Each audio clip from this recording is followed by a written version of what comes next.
How should Roger Goodell handle the Ezekiel Elliott situation? Well, listen, we all know that the domestic violence issue has been one that the league has kind of fumbled before in the past, in particular with Ray Rice. So if you're from the league's perspective, you got to get these things right. And if you're Roger Goodell right now, I would anticipate coming down heavy on a guy like Ezekiel Elliott because, listen, this is a guy that doesn't seem like he gets it. Young guy, he's got a lot of, earned a lot of fame, had a big year last year, led the league in rushing, but there's been all these little incidences that's been going on ever since Ohio State that's been kind of adding up to this point. So if you're the league right now, you need to send a message to the young pup saying, listen, we know you're a superstar. We know you play for the star of the Dallas Cowboys, but nothing is bigger than the shield. And if you're Roger Goodell, you need to send that message because the worst thing you could do is go light-handed and have an uproar with people coming at you like, wait a minute, you're talking out both sides of your mouth right now. So come down heavy and then let it go through arbitration. If the sentence gets reduced, it gets reduced. But at least Roger Goodell has held up his end, as far as protecting the shield is concerned. Well, to quote a great philosopher, we are what we repeatedly do. And what Ezekiel Elliott has shown is he's a low percentage decision maker. We always used to talk about when we were playing with the Jets together, you want high percentage decision makers. And you talk about all these little things are starting to add up. He has to understand that, he is a high profile player in this league. And Roger Goodell has to come down on him hard because he can't fumble this. But I'm concerned if I'm Jerry Jones that, 2 weeks before camp or, 10 days before camp is going to start, my star running back is getting in an incident.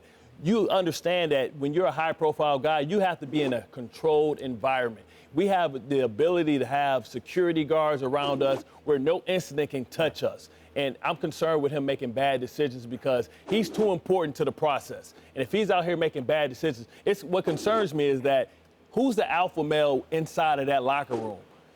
Is it Dez Bryant? Because, we're starting to see all these off-the-field incidents inside the Dallas Cowboys locker room. You can't have a guy like this being your leader because he's going to only lead other young guys to that same direction. But fellas, let's slow down. Let's slow down on his judgment. Get him, Domonique. Hold on, because let's slow down on his judgment of Where Ezekiel you at? Elliott. Where you coming from? I think he hasn't been convicted of anything, so let's slow down on that. And second of all, the question is about Goodell, and I think this is just evidence that the NFL has put themselves in this terrible situation where I completely understand why they want to have complete control over discipline because they believe that impacts the image of the league, which impacts their revenue. But then they're in a situation where they have to make these decisions. If this was jointly negotiated with the union, then they could blame the union. But now Roger's in a no-win situation. If he follows Damien's advice and goes too heavy, then you might end up punishing a guy that has never committed any crime or been convicted of anything. If you go too light, then you have the fans mad at you. So they're in a no-win situation.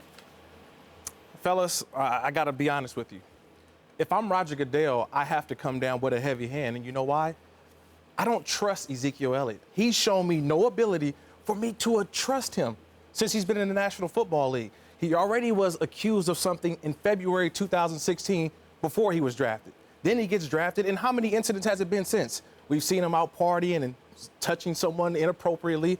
We've seen what else? This guy, been trouble. In the dispensary? Yeah, he's been in the dispensary. Come on, man. It is, when I look at Ezekiel Elliott, he just doesn't care because you can't repeatedly keep doing these things. And all of a sudden now you look at the Dallas Cowboys as a team. How many incidents has this been in the offseason? So if I'm Roger Goodell, I have to come down with a heavy hand on Ezekiel Elliott. And you know why? I got to set a mark. I got to set a precedent to that team, to the Dallas Cowboys. It does matter because it came proven. Hold on, wait a minute. It's been proven you have to do that setting that Dominique. type of iron fist down, like that's happened in the past. It happened to Ray Rice, right? And it didn't stop anybody else from committing crimes afterwards. Like the idea that if you make an example of Ezekiel Elliott, somehow the rest of the players in the league are going to be choir boys is just ridiculous. Right. And again, this is not America. Ezekiel Elliott has not been convicted of anything, and everybody wants to throw him out the league all of the time. Just because you talk fast don't mean you right. Wait a minute, hold on. Dominique, now wait a minute. Now, when the whole collective bargaining agreement was being negotiated, weren't you part of that process? Right. I certainly was. So during this, while you preaching to us, pontificating about how the commissioner has all this power, didn't you guys have the opportunity to change I'm that. happy to talk about this. I know we're going to get into union.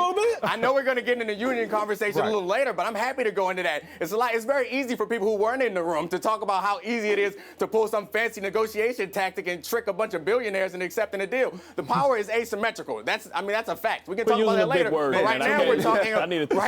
Right now we're talking about Ezekiel Elliott, and the three of you who are former players want a guy who has not been convicted of any crime to be thrown out of the league because Roger Goodell has to make an example. Thrown out of the league. I'm saying, how can we have to make an example? How can we help this young man? How can we help this young man? That's all I'm asking. If Roger Goodell sees this, this is a pattern.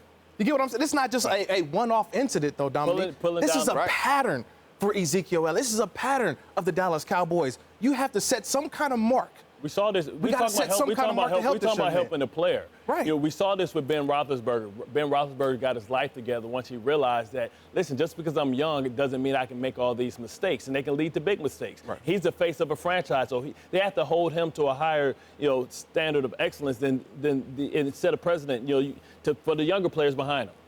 I'm not surprised. If it's about helping the player, then throwing him out or giving a suspension is not speaking to helping him. If you guys want to talk about some programs to help him, then you can talk about programs to help him. Dominic, we both know that fines don't do jack for players. We all know I'm that. not talking about fines. I'm not talking about fines. Players don't worry about losing money.